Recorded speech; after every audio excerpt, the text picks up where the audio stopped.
গাঁয়ের জেলেরা সবাই রাতের বেলা একসাথে নদীতে মাছ ধরে নৌকায় করে। তেমনই একদিন দিনু, মিঠু, হরি, কানাই, পাঁচু, রতন সবাই একসাথে নৌকায় মাছ ধরছিল। না, কি যে হচ্ছে আজকাল! একখানা ভালো মাছ যদি পেতাম। এসব সুনোপুটি দিয়ে কি কাজ হয়? বাজারে গেলে কেউ কিনতে চায় না এসব। ঠিকই বলেছ, আগে কত বড় বড় মাছ পেতাম, কিন্তু এখন আর সেসব দেখাই পাই না। দিনকাল একদম ভালো যাচ্ছে না। আর কি করার, আমাদের গাঁয়ে তো মোটে এই একখানাই নদী আছে। এই গাঁয়ের বেশিরভাগ জেলে এখানেই মাছ ধরে। সবাই এত মাছ ধরেছে এতদিনে যে সব বড় মাছ শেষ হয়ে গিয়েছে। তাহলে কি আর কোনো উপায় নেই? উপায় একটা আছে যদিও, তবে আর সেটাই কি কেউ রাজি হবে? কি উপায়? আমার মনে হয় আমাদের নতুন কোথাও যাওয়া উচিত। এইখানে মাছ ধরে ধরে এখন মাছ একদম কমে গিয়েছে। নতুন কোনো জায়গায় গিয়ে যদি একটু সন্ধান করি, তাহলে হয়তো ভালো মাছ পেতে পারি। সেটা তো ভালো কথা। সবাই মিলে না হয় আশপাশে কোথাও খুঁজে দেখা যাবে। আমার পরিচিত একটা জায়গা আছে অবশ্য, কিন্তু সেটা তো এই গায়ে নয়। আমাদের গায়ের পেছনের যেই জঙ্গলটা আছে না, তার কাছেই একটা ওই ছোট নদীর মতো বয়ে গিয়েছে। ওইখানে পেলে ভালো কিছু পেতে পারি। একবার সেখানে গিয়ে আমি মাছ লাফাতেও দেখেছিলাম। একবার যাই, কি বলো? এখন একবার গিয়ে দেখে আসলে কেমন হয়? যদি এখন আগের মতো মাছ থাকে তাহলে তো কেল্লা ফতে। এখনই চলো তাহলে সবাই হাঁটতে হাঁটতে গিয়ে দেখে আসি জায়গাটা।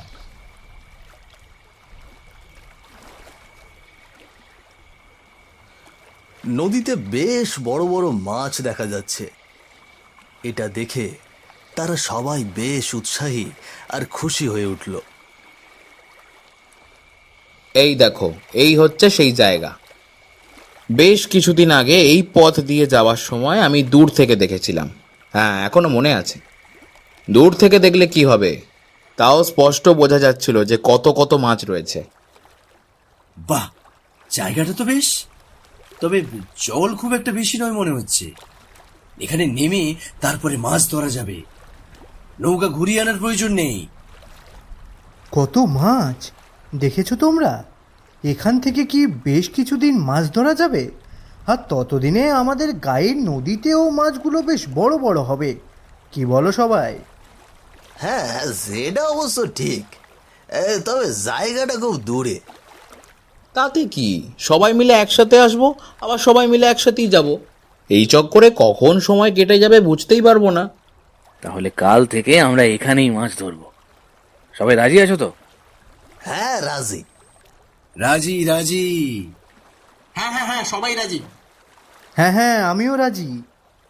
তবে চলো এখন এখান থেকে যাই সবাই, কাল ঠিক সময়ে চলে আসা যাবে।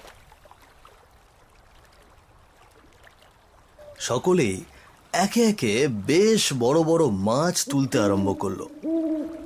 বাবা, এখানে যে এখনো এতগুলো মাছ আছে আমি ভাবতেই পারিনি। জায়গাটার খবর এখনো পর্যন্ত কেউ পেল না কি করে সেটাই ভাবছি। জায়গাটা তো মাছে ভর্তি। ভালোই হয়েছে, এখনো আমরা বাদে কেউ জানে না। জানলে তো এখানে এসেই সবাই ধর্ণা দেবে যে যত মাছ পাও তুলে ফেলো সবাই। হ্যাঁ, আমিও এত মাছ একসাথে কোনোদিন ধরিনি। কাল সকালে সবাই অবাক হয়ে যাবে এত মাছ বাজারে দেখে। কি বলো? সে যা বলেছো।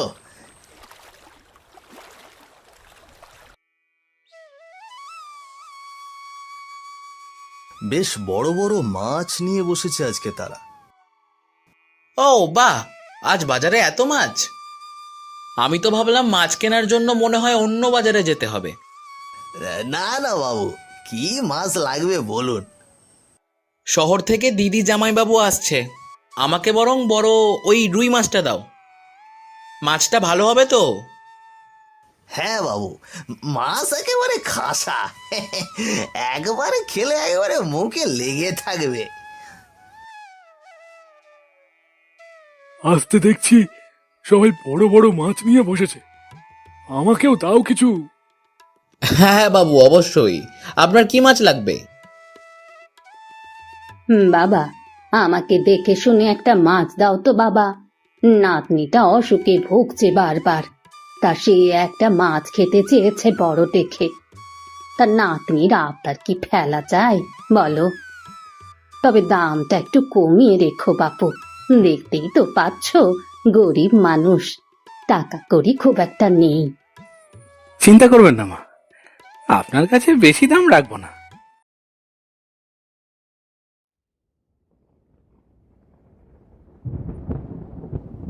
কি ব্যাপার গিন্নি, তোমার আজকে এত মন খারাপ কেন? এরকম তো কখনো দেখিনি। তুমি তো সেই রাতের বেলা মাছ ধরে এসে সারাদিন ঘুমো, গায়ে কি হচ্ছে সেসব খোঁজ খবর রাখো? কেন গো, গায়ে আবার এমন কি করলো? আমাদের গায়ের যে বড় বাড়িটা, সেই বাড়ির কর্তা আজ সকালে মারা গিয়েছে গো। যেন তেন ভাবে নয়, সে তার পেটের নাড়ি ভুড়ি বের করে কে যেন ছোট রাস্তার মোড়ে ফেলে রেখে গেছে। তাই নয়, আমাদের গ্রামের শেষ সীমানায় যে কুঁড়ে ঘরটা আছে, সেই কুঁড়ে ঘরে এক বুড়ি তার নাতনিকে নিয়ে থাকতো। তাদেরকেও ঠিক একইভাবে মেরে কেউ যেন পথের ওপর ফেলে দিয়ে গেছে। বিভৎস দেখলে গায়ে লোম দাঁড়িয়ে যায়। কি কি বলছো এসব গিন্নি? আমি তো এসবের কিছুই জানতাম না। বুড়িকে তো সেদিন দেখলাম মাছের বাজারে আসতে, মিঠুর দোকান থেকে মাছ কিনলো। তার এই অবস্থা কে করবে? সেসব জানি না, তবে এই গ্রামে কিছু একটা খারাপ ঘটছে আজকাল। একের পর এক লোকগুলো মারা যাচ্ছে, কিভাবে মরছে, কেন মরছে কেউ জানে না। তুমি একটু সাবধানে থেকো। আমায় নিয়ে চিন্তা করো না, তুমি নিজে একটু সাবধানে থেকো। সারা রাত তো আমি বাড়ি থাকি না, তোমায় নিয়ে যত চিন্তা। বাইরে বৃষ্টি পড়ছে অনেক সময় ধরে। ঝড়ের সাথে সাথে মেঘের আওয়াজও আসছে বেশ জোরে সোরে। কানাই আর মিনতি দুইজন খাবার শেষে ঘুমানোর জন্য খাটে শুয়েছে। কিন্তু এমন সময় দরজায় কে যেন জোরে জোরে বাড়ি দিচ্ছে। কি ব্যাপার, এত রাতে দরজায় কে এলো? ওটা নিশ্চয়ই সেই খুনি। তোমাকে বললাম না, আজকাল গায়ের কয়েকজন মারা গিয়েছে, তুমি দরজা খুলো না। কিন্তু তা কি করে হয়? কেউ যদি বিপদে পড়ে থাকে? তবুও তুমি দরজা খুলো না, আমার খুব ভয় করছে। কি জানি আজকাল কি সব হচ্ছে গায়ে। এমন সময় কানাইদের টিনের চালে জোরে জোরে ধুমধাম আওয়াজ হতে শুরু করলো। তার সাথে সাথে ভয়ানক গলায় ভেসে আসলো এক কণ্ঠ। ওই দেখো, ছাদে উঠেছে কে যেন, আওয়াজ আসছে। আমার ভীষণ ভয় করছে। আমার মনে হচ্ছে এ কোনো মানুষের কাজ নয়। রাম রাম রাম রাম রাম রাম রাম রাম।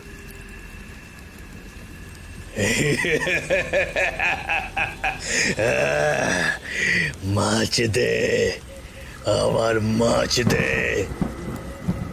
কি এটা এটা কি এটা কি কথা বলছে?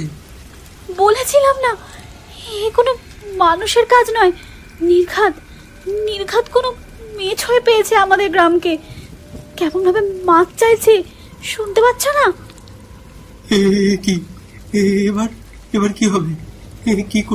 কি করে উদ্ধার পাবো এর থেকে? হায় ভগবান, এখন এখন বিপদে পেলে আমাদের। আমার মাছ দে, এখনই আমার মাছ দে, নয়তো পেট চিড়ে বের করব। টিনের চালে আওয়াজ বন্ধ হয়ে গেল।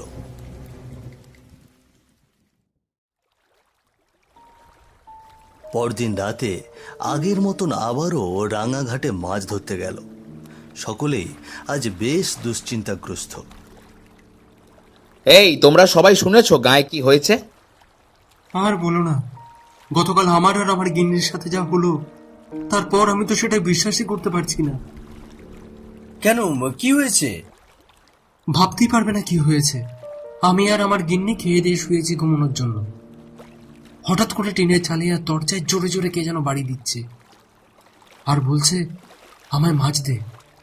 আমার গিন্নি এত বেশি ভয় পেয়েছে যে সে আজ রাতে একা থাকতে চাইছিল না। তারপর আমি ওকে পাশের বাড়ি মিনতি মার কাছে রেখে এসেছি। পেটের দায়ে কাজ করতে আসতেই হয়, ঘরে বসে থাকলে তো আর পেট চলবে না। সে কি, এসব আবার কি করে হলো? এ তো কোনো সাধারণ ঘটনা নয়। নয় তো, যে মাছ চাইছিল তার কণ্ঠ কি ভয়ানক, তোমরা না শুনলে বুঝতে পারবে না। কোনো মতে কাল প্রাণে বেঁচেছি। আমার গিন্নি বলছিল গায়ে নাকি একের পর এক মানুষ মারা যাচ্ছে। সেদিন এক বৃদ্ধা মহিলা মাছ কিনে নিয়ে গেল, সে আর তার নাতনিও নাকি মারা গিয়েছে। বড় বাড়ির কর্তাবাবুও মারা গিয়েছে, তাও ভীষণ অস্বাভাবিকভাবে। এটা তো ভারী চিন্তার বিষয়।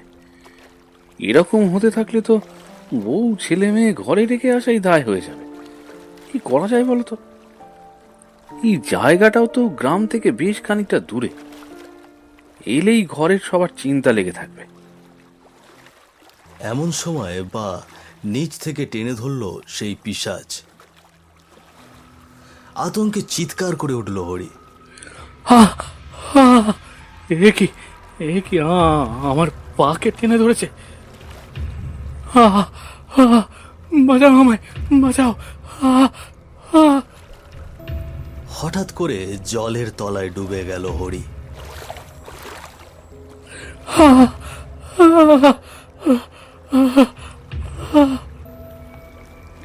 তাকে চারপাশের কোথাও দেখা গেল না। বাকিরা হন্যে হয়ে খুঁজতে আরম্ভ করলো তাকে। আশেপাশে যতদূর চোখ যায় সব জায়গায় খোঁজাখুঁজির পরেও কোথাও হরিকে খুঁজে পাওয়া গেল না। ওমা, হরি, হরি কোথায় গেল? কোথাও তো দেখতে পাচ্ছি না। হরি, হরি কি হলো? তোমরা ওদিকটাই খোঁজো, আমি এদিকটাই দেখছি। হরি কোথায় গেলে? হরি! জলের তলায় কিছু একটাও কেটে নিয়ে গিয়েছে, ওকে তাড়াতাড়ি খুঁজে বার করতে হবে। হরি কোথায় গেল? হায় ভগবান, এমন একটা বিপদে পড়লাম, রক্ষা করো, রক্ষা করো। আমার মনে হচ্ছে এই জায়গাটি নিয়েই আসলে সমস্যা। গতকালকে আমার সাথে যা হলো, তারপর আমি আর কোনো কিছুই অবিশ্বাস করি না। হরি কোথায় গেল? সাড়া দাও, সাড়া দাও। যে করেই হোক ওকে খুঁজে বের করতে হবে, নয়তো ওর পরিবারের কাছে কি জবাব দেব আমরা? হ্যাঁ,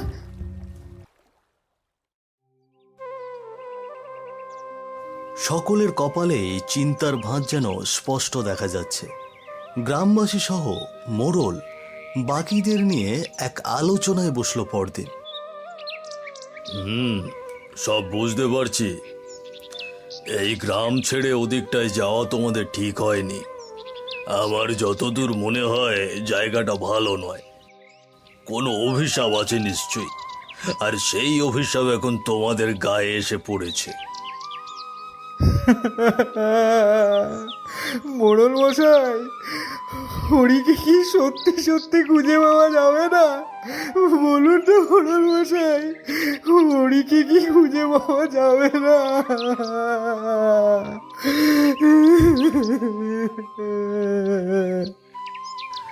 আমি এই পর্যন্ত অনেক লোককে নামিয়ে খোঁজার চেষ্টা করলাম, কিন্তু ওকে তো পাওয়া গেল না।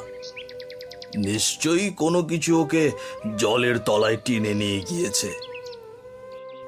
তোমরা সবাই এখন পারলে কিছুদিন সাবধানে থেকো। যদি ওইখানে মাছ ধরার জন্য কোনো কিছু হয়ে থাকে, তাহলে তোমাদের এখন সব থেকে বেশি সাবধান হওয়া উচিত, নয়তো তোমাদের জন্য বিপদ ঘনিয়ে আসছে। আপনি কিছু একটা করুন মোড়ল মশাই, আমাদের এই বিপদ থেকে উদ্ধার করুন। আমরা বুঝতে পারিনি এইরকম কোনো বিপদে জড়িয়ে যাব। আমিও ভাবছি কি করা যায়, কিন্তু ততদিন তোমরা সবাই একটু সাবধানে থেকো আর ভগবানকে ডেকো যেন এই বিপদ থেকে তাড়াতাড়ি উদ্ধার পাওয়া যায়। আমিও দেখছি কি করতে পারি।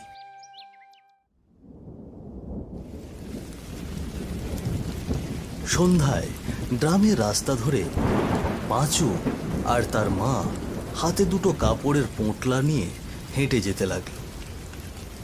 আকাশে তখনও মেঘ ডাকছে, ঝিরিঝিরি বৃষ্টি পড়ছে। শিগগিরই এখান থেকে চলো মা, এখানে আর বেশি সময় থাকা যাবে না। এই গায়ে যত বেশি থাকবো তত বেশি বিপদ হবে আমাদের। তোমাকে তোমাকে তাড়াতাড়ি মাসির বাড়িতে রেখে আসতে পারলে আমি বাঁচি।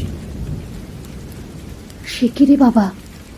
না না না, শুধু আমি না, তুইও থাকবি আমাদের সাথে ওখানে।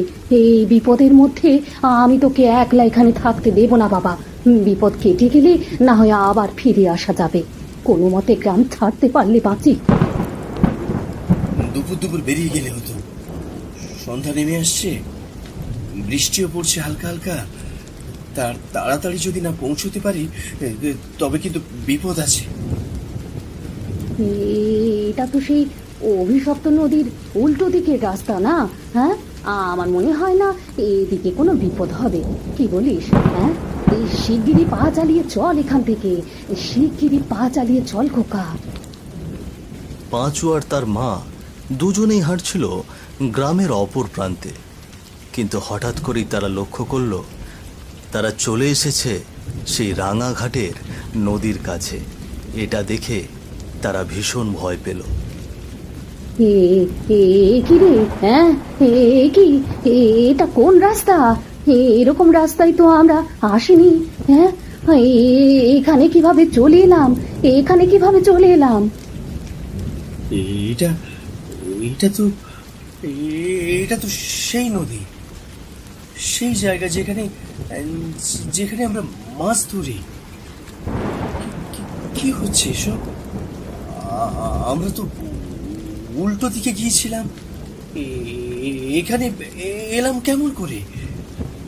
হে রাধা মাধব, রক্ষে করো, রক্ষে করো ঠাকুর, রক্ষে করো। এ কোন বিপদে ফেললে ঠাকুর, এ কোন বিপদে ফেললে? এখান থেকে পালা, পালা খোকা, শিগগির এখান থেকে পালা। এখানে থাকলেই বিপদ। পালা, পালা।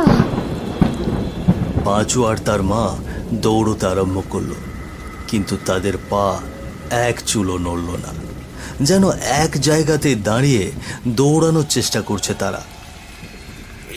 একটু নড়তে পারছি না মা, নির্ঘাত নির্ঘাত কপালে মৃত্যু আছে আজ। ওগো, ওগো, কে কোথায় আছো? আমাদের বাঁচাও, আমাদের বাঁচাও, দয়া করে আমাদেরকে বাঁচাও, বাঁচাও। তারা দেখল সেখানে এক অতৃপ্ত পিশাচ তাদের দিকে আসতে লাগলো মাটিতে হামাগুড়ি দিয়ে। তার ভয়ানক রূপ দেখে পাঁচু আর তার মা ভীষণ ভয় পেল।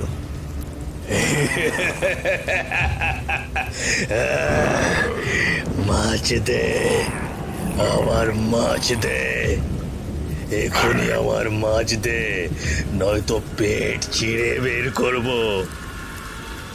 ওরে বাবারে, এটা কি? দয়া করে আমাদের কিছু করো না গো, আমাদের কিছু করো না, দয়া করে আমাদের মেরে ফেলো না, আমাদের মেরে ফেলো না। মাছ দে, আমার মাছ ফিরিয়ে দে। সেই মাছ নেই,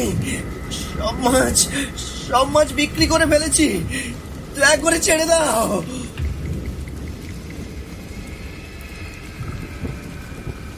ভূতটা পাঁচু আর তার মায়ের শরীর ছিন্ন ভিন্ন করে পেট থেকে নাড়ি ভুঁড়ি বের করে ফেলল।